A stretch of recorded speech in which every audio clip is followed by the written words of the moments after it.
Hello and welcome to the Savannah Morning News and savannahnow.com Facebook live stream.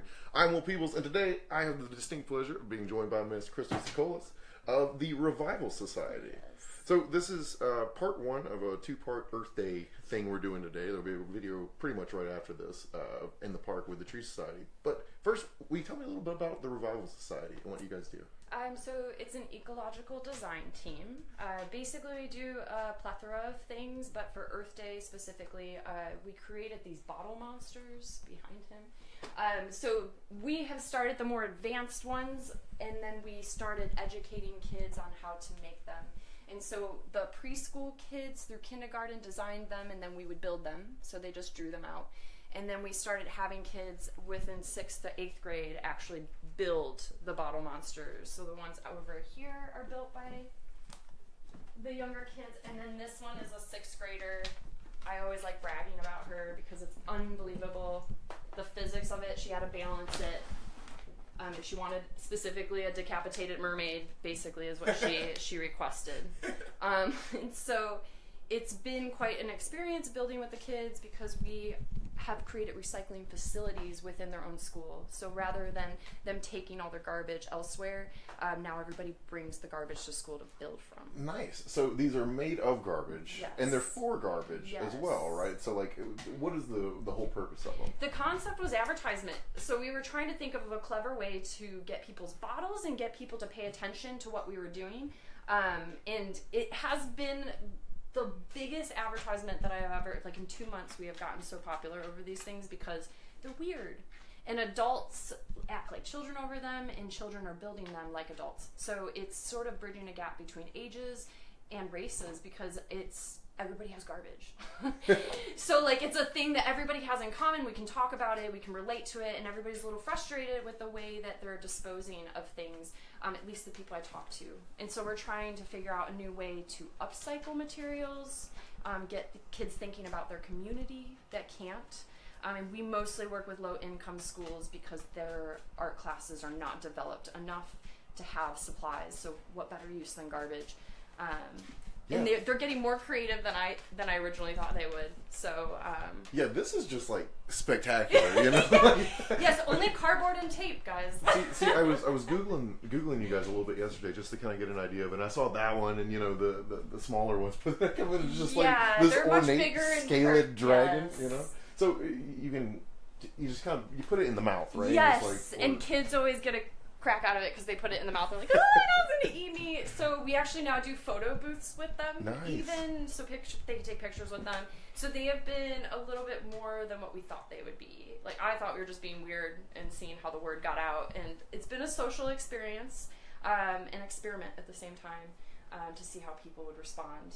But I think Savannah is unique enough and creative enough where they do respond well. We got SCAD, we have all these creative souls, and so it's a good way to go about taking care of trash here. I think it's pretty neat. So for the Earth Day Festival, these are going to be out and about, right? Yes, so we're going to have the army of bottle monsters out so that people can see what the kids have made. And I even have more upstairs, but it looks a little obsessive, so I'm trying to like contain it. But we're going to have those out, and then basically whatever we have collected inside of the bottle monsters, we are building a dome with. So the whole idea was to not only collect material and advertisement, but then it's sort of to prepare you for the more extravagant creation. So the dome is outside, and spoilers, we've already seen it. It's really cool. So tell us more about the dome before we get out there and get into it. Jeremy. So basically the dome idea was probably my crazy, like, I want to build something out of bottles. At first I was thinking like a virus inside of the park, something that looked like, it's a material we created and it is a virus for us. Yeah. And basically plastics plague us. And so Jeremy kind of made it a more contemporary, nice version. Because he was like, virus. So he made it a hairy cut is what we call it. We stripped all the bottles to try and lose the integrity of what it is.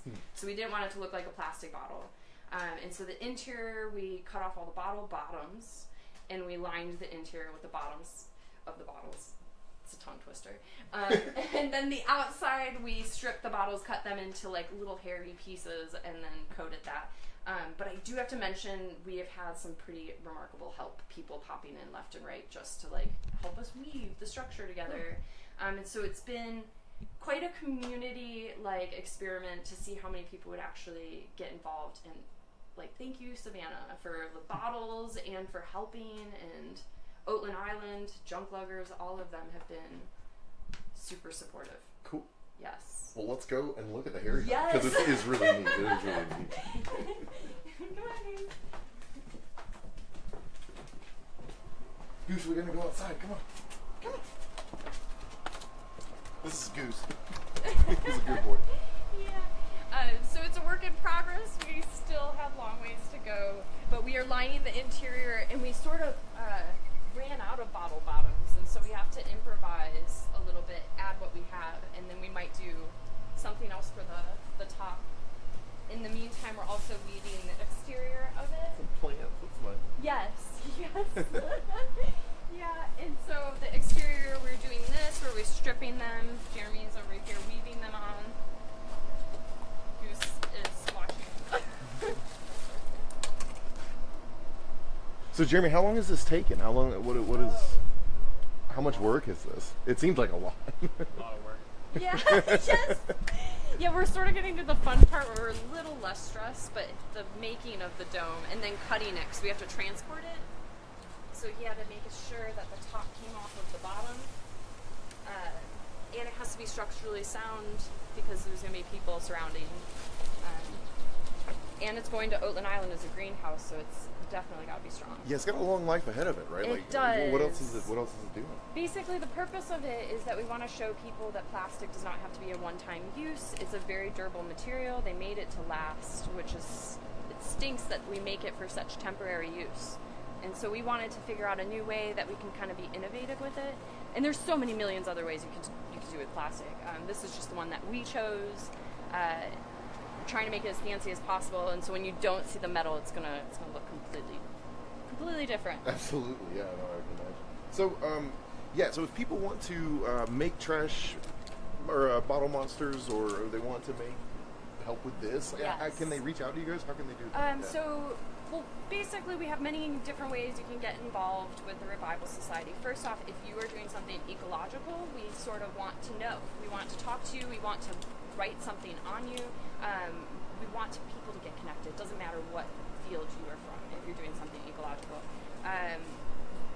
Second, we do have it where you can email us off of that website, and we will take volunteers. You don't have to have any experience. We will show you how to do it. We have an industrial designer, woodworker, metal worker, and they're all brilliant. They're good at showing you what to do. As far as funding projects for like low income schooling, we have a donation button on our website that you can kind of help fund and see along the process and along the way what we're doing. That's an important one. I've never been good at asking for money, but for the low income schools, I have to pay for their materials. And so there's nothing really I can do, but I love it. It's one of the biggest positive experiences I've ever had. That's awesome. Yeah, seeing a kid transform to completely a negative attitude to a positive, giving you a hug and actually excited. And they're actually going to Earth Day to raise money for their art class. They're going to sell t-shirts that we donated to them. So it opened up a door for them to show them that they can get involved with their community. They don't need money to do that. It's just about your passion and your drive. So lots of opportunities. We're basically trying to build the company to be so it transforms with our society. That it's not something that's stuck in the mud.